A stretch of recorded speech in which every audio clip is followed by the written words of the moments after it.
Good morning, welcome to news analysis. నేను జ్యోత్స్న. డిస్కషన్లోకి వెళ్లే కన్నా ముందు వివిధ పత్రికల్లో వచ్చిన వార్తా కథనాలను ఒకసారి చూద్దాం. తెలంగాణ వార్తా పేపర్స్ చూసినట్లయితే ముందుగా ఈనాడులో గనక చూసినట్లయితే మనకు టాప్ ఐటంగా తెలంగాణకు బీవైడి అంటూ భారీ పెట్టుబడుల ప్రణాళిక, హైదరాబాద్ సమీపంలో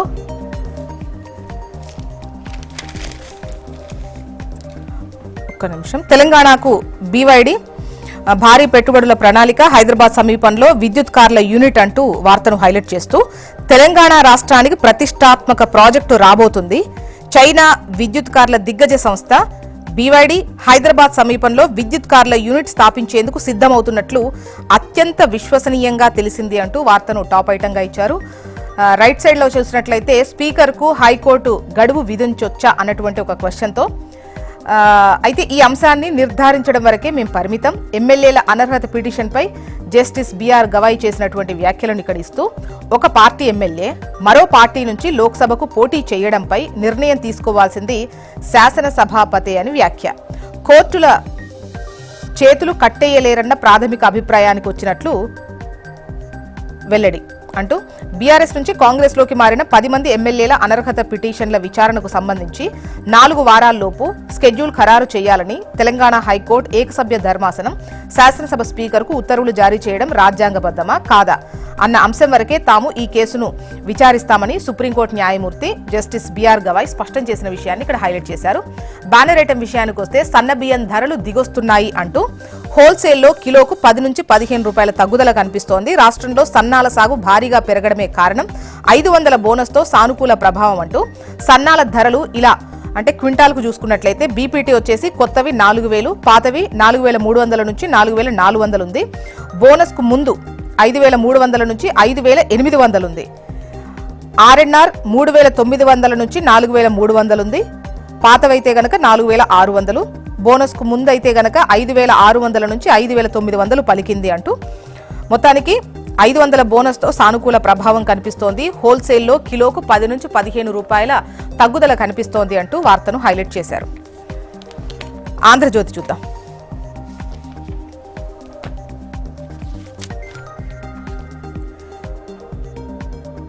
ఇక్కడ సోషల్ ఖాతాల వివరాలు ఇవ్వండి, అమెరికాలో గ్రీన్ కార్డుదారులను ఆదేశించే యోచనలో డొనాల్డ్ ట్రంప్ సర్కార్ అంటూ తాజా ప్రతిపాదనపై మే 5 వరకు ప్రజాభిప్రాయ సేకరణ ఉంటుంది. భావ ప్రకటన స్వేచ్ఛను ఉల్లంఘించడమే అని విమర్శలైతే వెల్లువెత్తుతున్నాయి. ముస్లింలకు మోదీ రంజాన్ తోఫా, పండుగ రోజుల్లో దుస్తులతో పాటు ఆహార పదార్థాల కిట్ అందజేత. రంజాన్లో 32 లక్షల మంది ముస్లింలకు బహుమతి. హైదరాబాద్లో మినీ ఫుడ్ ల్యాబ్స్, ప్రభుత్వ ఆధ్వర్యంలో ఆహార నాణ్యత ప్రయోగశాలలు. గ్రేటర్ పరిధిలో ప్రతి జోన్కు ఒకటి, ప్రజలే ఆహార నమూనాను తీసుకెళ్లి పరీక్షలు చేయించేలా ఏర్పాట్లట. ఇక ఫిరాయింపులపై గత తీర్పులను ఎలా మార్చగలం, ఎప్పటిలోగా తేల్చాలన్న దానిపై రాజ్యాంగ ధర్మాసనాలు స్పష్టంగా చెప్పలేదన్న సుప్రీం. ఇక ఉగాదికి కొత్త మంత్రులు, పండుగ రోజు ప్రమాణ స్వీకారం, 4 లేదా 5 అవకాశం.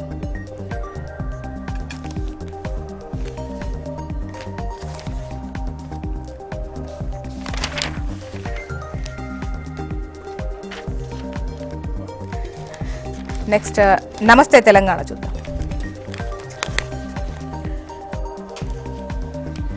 పైనే ప్రాజెక్ట్ అంటూ పైలట్ ప్రాజెక్ట్ అంటూ ప్రాజెక్టులకు సంబంధించి, పథకాలకు సంబంధించి పైలట్ ప్రాజెక్టులు ఏవైతే ఉంటున్నాయో అవి పైగానే చేస్తున్నారు తప్ప పూర్తి స్థాయిలో చేయట్లేదన్న కోణంలో ఈ వార్తను హైలైట్ చేశారు. మరోవైపు ఎగుమతులు అధోగతి అంటూ రాష్ట్రంలో ఎగుమతులు విపరీతంగా పడిపోయాయని చెప్పేదే ఈ కథనం. నెక్స్ట్ హన్స్ ఇండియా చూద్దాం.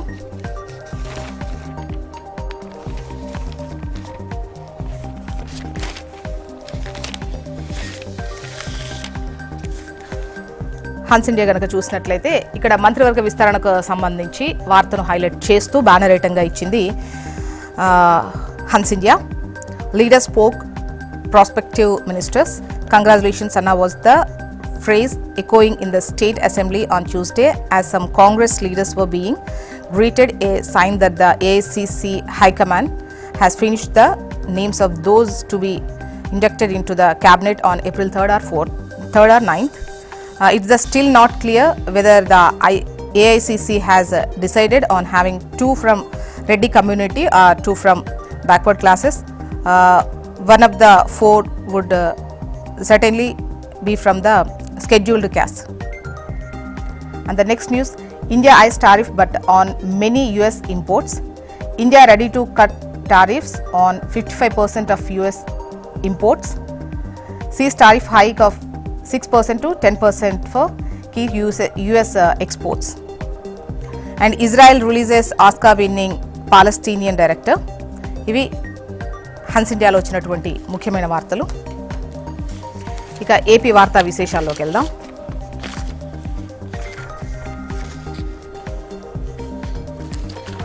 ముందుగా ఈనాడు కలెక్టర్లు అధికార దర్పం వద్దు అని చెప్పేసి నిన్న సీఎం చంద్రబాబు నాయుడు అధ్యక్షతన కలెక్టర్ల సదస్సు జరిగింది. సో కలెక్టర్లు ఏ విధంగా ముందుకెళ్లాలి, వాళ్ళ నిర్ణయాలు ఏ విధంగా ఉండాలి, అడ్మినిస్ట్రేషన్ ఏ విధంగా ఉండాలి అను పలు సూచనలు చేశారు సీఎం చంద్రబాబు నాయుడు. సో ఆ వార్తనే బ్యానరేటంగా ఇచ్చింది ఈనాడు. అన్నింటికన్నా ప్రజలే మనకు ముందు, సంక్షేమం, అభివృద్ధి, సుపరిపాలనే మన ప్రభుత్వానికి మూల స్తంభాలు. ఏప్రిల్లో మెగా డిఎస్సి లోపాలు లేకుండా నిర్వహించాలి. మే నెలలో తల్లికి వందనం. అనకాపల్లి, రామాయపట్నంలో కొత్త టౌన్షిప్లు కలెక్టర్ల సదస్సులో ముఖ్యమంత్రి చంద్రబాబు నాయుడు. మరోవైపు వేచి చూద్దామంటూ అమెరికా చదువులపై విద్యార్థుల ధోరణి, ట్రంప్ నిర్ణయాలపై సందిగ్ధం, కొంతకాలం పాటు అడ్మిషన్ల వాయిదా, ఎప్పటికప్పుడు సమాచార సేకరణ, ఇతర దేశాలపై ఆరా. నెక్స్ట్ ఆంధ్రజ్యోతి బ్యానరేటంగా మాటిచ్చినట్టే మంచి పాలన అంటూ విధ్వంసం నుంచి వికాసం వైపు రాష్ట్రం. ఏప్రిల్ తొలి వారంలో మెగా డిఎస్సి 16,347 టీచర్ పోస్టులు భర్తీ చేస్తాం అన్న సీఎం చంద్రబాబు నాయుడు. నిన్న ఓవరాల్గా కలెక్టర్ల సదస్సు జరిగింది సీఎం చంద్రబాబు నాయుడు అధ్యక్షన. సో తీసుకున్నటువంటి నిర్ణయాలు, అభివృద్ధి, సంక్షేమానికి సంబంధించి ఏ విధంగా ముందుకెళ్ళాలి, ఏంటి, ప్రజలే ముఖ్యమని చెబుతూ ఏ నిర్ణయాలు తీసుకునేటువంటి అవకాశం ఉంది. ఏప్రిల్లో తొలివారంలో మెగా డిఎస్సి ఉందట. ఇక ఉద్యోగులకు గత ప్రభుత్వ బకాయిలు 7,230 కోట్లు చెల్లించాం. ప్రతి అధికారి బాధ్యతగా గౌరవభావంతో పథకాలు అందించాలి. 1 ఫ్యామిలీ 1 ఎంటర్ప్రెన్యూర్ 15% వృద్ధితోనే స్వర్ణాంధ్ర 2047 సాధిస్తామని చెప్పేసి ఏదైతే సూచనలు అవి చేశారో అదే ఇక్కడ హైలైట్ చేశారు. నెక్స్ట్ సాక్షి